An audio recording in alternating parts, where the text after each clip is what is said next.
Good morning all of you. पिछले सप्ताह हम भिखारिन पाठ का पहला और दूसरा दृश्य पिछले वीडियो में पढ़ चुके हैं। अब हम इसका तृतीय दृश्य इस वीडियो में पढ़ेंगे और समझेंगे। 2 वर्ष बहुत सुख के साथ बीते। दो वर्ष मतलब 2 साल बहुत सुख के साथ बीत गए। उस बुढ़िया बच्चे के साथ बहुत खुश थी। इसके पश्चात एक दिन लड़के को ज्वर आ गया। ज्वर मीन्स बुखार। अंधी ने घरेलू दवा दारू की झाड़ फूँक से भी काम लिया। अंधी बुढ़िया ने घर पर ही दवा करवाई और झाड़ फूँक से भी काम लिया। टोने टोटके की परीक्षा की, परंतु संपूर्ण प्रयत्न व्यर्थ सिद्ध हुए। सारे प्रयास बेकार गए। लड़के की दशा दिन प्रतिदिन बुरी होती गई। लड़का दिन प्रतिदिन बीमार होता चला गया। अंधी का हृदय टूट गया। अंधी मतलब बहुत परेशान हो गई। साहस ने जवाब दे दिया, निराश हो गई। परंतु फिर ध्यान आया कि संभवतः डॉक्टर के इलाज से फ़ायदा हो जाए। उसको याद आया कि डॉक्टर के पास ले जाएं तो शायद मेरा बेटा सही हो जाए।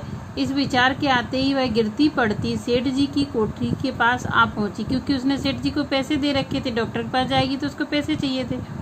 सेठ जी उपस्थित थे।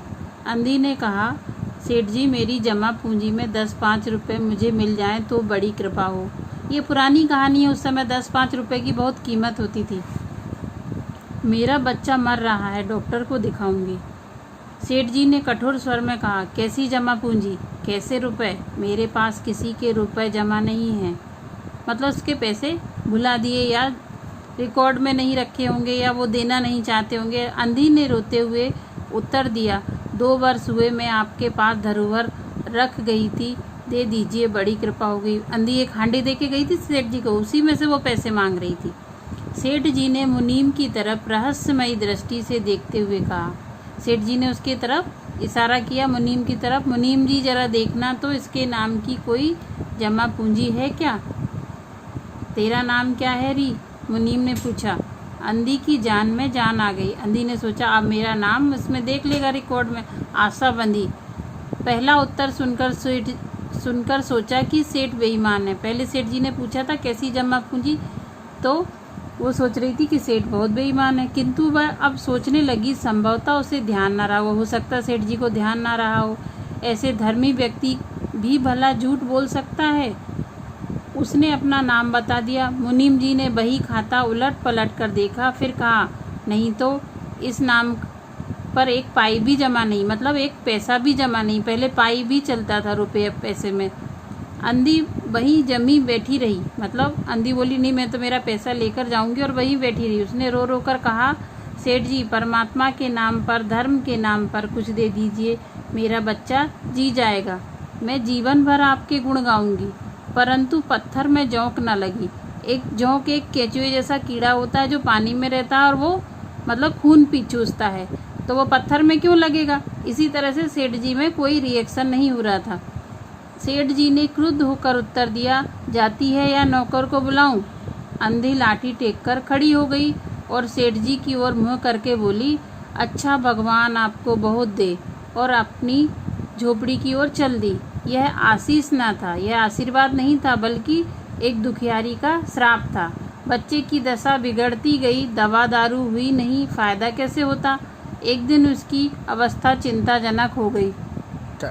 प्राणों के लाले पड़ गए, मतलब उसके प्राण के लाले पड़ गए। उसके जीवन से अंधी भी निराश हो गई। उसने रह रहकर सेठ जी पर क्रोध आता। गुड़िया को रह रहकर सेठ जी पर क्रोध आता। इतना धनी व्यक्ति है, 2-4 रुपए दे देता तो क्या चला जाता। और मैं उससे दान नहीं मांग रही थी, अपने रुपए मांगने गई थी। उसे सेठ से घृणा हो गई। बैठे बैठे उसे कुछ ध्यान आया। उसने अपने बच्चे को गोद में उठा लिया और ठोकरें खाती गिरती पड़ती सेठ जी के पास जा पहुंची। वापस बच्चे को लेकर सेठ जी के पास पहुंच जाती है और उनके द्वार पर धरना देकर बैठ गई। बच्चे का शरीर ज्वर में भभक रहा था, मतलब बुखार इतना तेज था कि वो गर्म हो गया था बच्चा, बहुत तेज। और अंधी का कलेजा भी, कलेजा मीन्स उसका मतलब जैसे माँ दुखी होती है ना, तो अंधी भी बहुत ज़्यादा दुखी थी। एक नौकर किसी काम से बाहर आया। अंधी को बैठा देखकर उसने सेठ जी को सूचना दी। सेठ जी ने आज्ञा दी कि उसे भगा दो। नौकर ने अंधी से चले जाने को कहा, किंतु वह उस स्थान से हिली भी नहीं। मारने का भय दिखाया, वह टस से मस नहीं हुई, वह उस वहाँ से हिली भी नहीं। फिर उसने अंदर जाकर कहा कि वह नहीं टलती। सेठ जी स्वयं वहां पधारे। सामने ही उन्होंने बुढ़िया और बच्चे को देखा। सेठ जी बाहर आए, उन्होंने बच्चे को देखा। गोद में बुढ़िया लेके बैठी थी, जैसा कि इस पिक्चर में दिखाया हुआ है। बच्चे को देखकर उन्हें बहुत आश्चर्य हुआ कि उनकी शक्ल सूरत उनके मोहन से, उस बच्चे की शक्ल सूरत किससे मिलती? सेठ जी का एक बच्चा खो गया था, मोहन से मिलती जुलती है। 5 वर्ष हुए तब मोहन किसी मेले में खो गया था। बहुत खोज की पर उसका पता ना मिला। उन्हें स्मरण हो गया कि मोहन की जांघ पर एक लाल रंग का चिन्ह था। इस विचार के आते ही उन्होंने अंधी की गोद के बच्चे की जांघ देखी। चिन्ह अवश्य था, परंतु पहले से कुछ बड़ा। उनको विश्वास हो गया कि बच्चा उन्हीं का है। तुरंत बुढ़िया से छीनकर अपने कलेजे से चिपका लिया। शरीर ज्वर से तप रहा था। डॉक्टर लाने के लिए नौकर को भेजा और स्वयं मकान के अंदर चले गए। अंधी खड़ी हो गई और चिल्लाने लगी, मेरे बच्चे को ना ले जाओ, मेरे रुपए तो हजम कर गए, अब मेरा बच्चा भी मुझसे छीनोगे? सेठ जी बहुत चिंतित हुए और कहा, बच्चा मेरा है, यही एक बच्चा है, 5 वर्ष पूर्व कहीं खो गया था, अब मिला है, इसे कहीं न जाने दूंगा और लाख प्रयत्न करने पर भी इसके प्राण बचाऊंगा। अंधी ने एक जोर का ठहाका लगाया। अंधी जोर से हंसी, और तुम्हारा बच्चा है इसलिए लाख यत्न करके भी उसको बचाओगे? मेरा बच्चा होता तो उसे मर जाने देते? क्यों? यह भी कोई न्याय है? इतने दिन खून पसीना एक करके उसको पाला है, मैं उसको अपने हाथ से नहीं जाने दूंगी। सेठ जी की अजीब दशा थी। कुछ करते धरते बन नहीं पा रहा था। कुछ देर वहीं मौन खड़े रहे, फिर मकान के अंदर चले गए। अंधी कुछ समय तक खड़ी रोती रही, फिर वह अपनी झोपड़ी की तरफ चली गई, क्योंकि उससे बच्चा भी ले लिया। दूसरे दिन प्रातःकाल प्रभु की कृपा हुई या दवा दारू का प्रभाव दिखाया, मोहन का ज्वर उतर गया, मोहन का बुखार उतर गया, क्योंकि उसको डॉक्टर को भी दिखा दिया था। होश आने पर उसने आंखें खोली तो सर्वप्रथम उसकी जुबान से निकला माँ। चहु ओर मतलब चारों ओर अपरिचित शक्लें देखकर उसने अपने नेत्र बंद कर लिए। उसके चारों तरफ क्या था? जिनको वो पहचानता नहीं था वो सब खड़े थे। उस समय उसका ज्वर फिर बढ़ना आरंभ हो गया, फिर उसको बुखार आ गया और तेज बुखार आ गया। माँ की रट लगी हुई थी। डॉक्टरों ने जवाब दे दिया। सेठ जी के हाथ पांव फूल गए, मतलब सेठ जी घबरा गए। चहु ओर फिर अंधेरा दिखाई पड़ने लगा।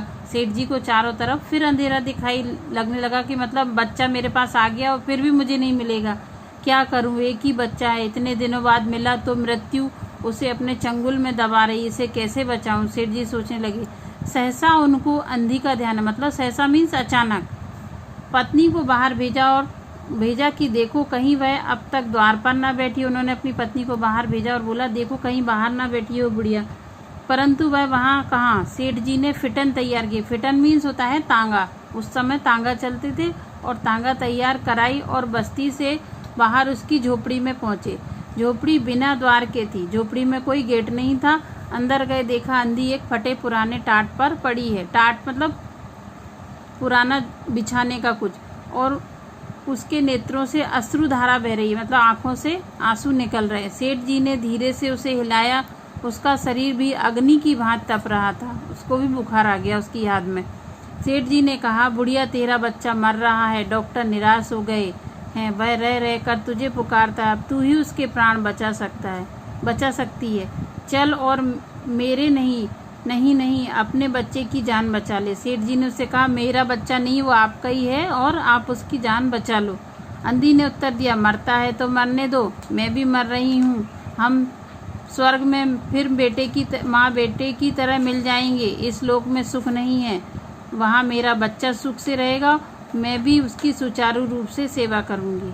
बुढ़िया को गुस्सा आ रहा तो उसने बोला, मैं यहाँ में नहीं जाऊँगी, मैं तो मर के ही दोनों माँ बेटे एक साथ मिलेंगे स्वर्ग में। सेठ जी रो दिए। आज तक उन्होंने किसी के सामने सिर नहीं झुकाया था, क्योंकि सेठ जी बड़े आदमी थे, वो किसी के सामने क्यों सिर झुकाएंगे।